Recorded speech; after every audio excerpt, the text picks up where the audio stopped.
welcome to an Everyday Canines video. In this episode we're moving on our Cavalettis to the next level. So we've done straight Cavalettis, now we're looking at them in a curve. Cavalettis in a curve is, again, it's about teaching self-control, proprioception, but now the dog's having to think about turning at the same time. So you can see my Cavalettis are set out in a fan shape. We're still trying to keep the spacing here about the same we had when we had them set straight. They probably need to be slightly spread out, slightly further, because our dog is having to do a slightly different maneuver. Roughly speaking, they are my foot width. And I'm a size 6, so if that helps you. That is roughly speaking what they are at that point. Obviously at the ends here, they are further out, but we're not worrying about those parts because that's not the part we want our dog to go round. If I ask Swift to go around this part, we'll show you, what will happen is I won't get a proper stride. What will happen is I'll get multiple steps, okay, and she missed that one because she simply can't, because it's just too big a gap. We don't want them using that outside area, we want them using the inside area.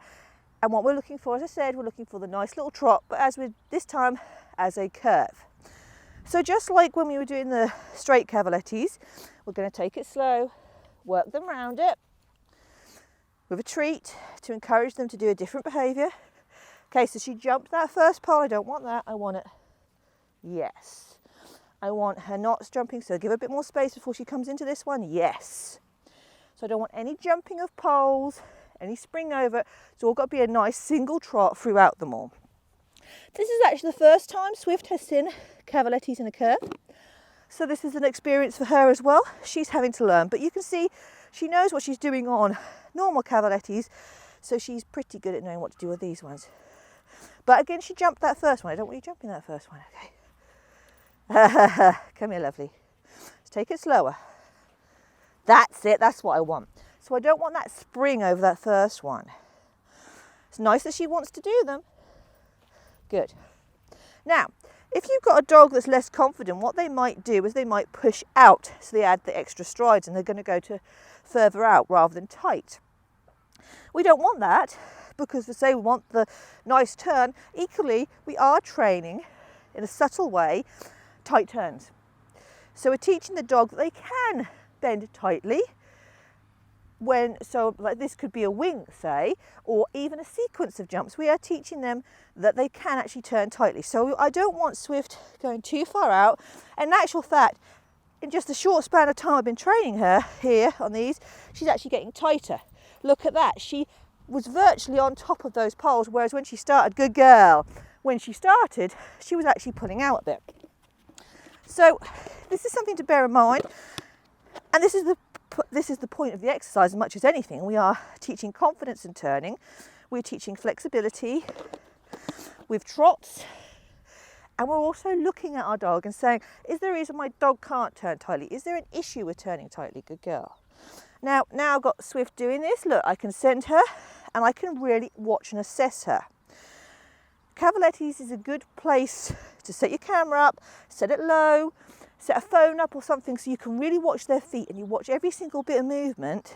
And when you can get the dog to do it independently, ready? Now I sit her wide on that first bit, but you can actually watch what they're doing and you can see, do they turn one way better than the other? Most dogs will. With Swift, usually turning left is worse than turning right. So let's have a look. So now we're going to turn right. Beautiful. And now we're going to turn left.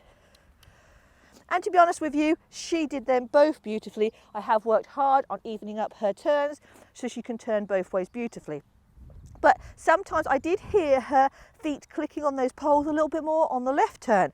So it's just something to be aware of, something to work on. You can use this and say, right, my dog doesn't turn so well to the left, let's work on that. Equally, it's important to bear in mind there could be a reason your dog isn't turning so well on that way.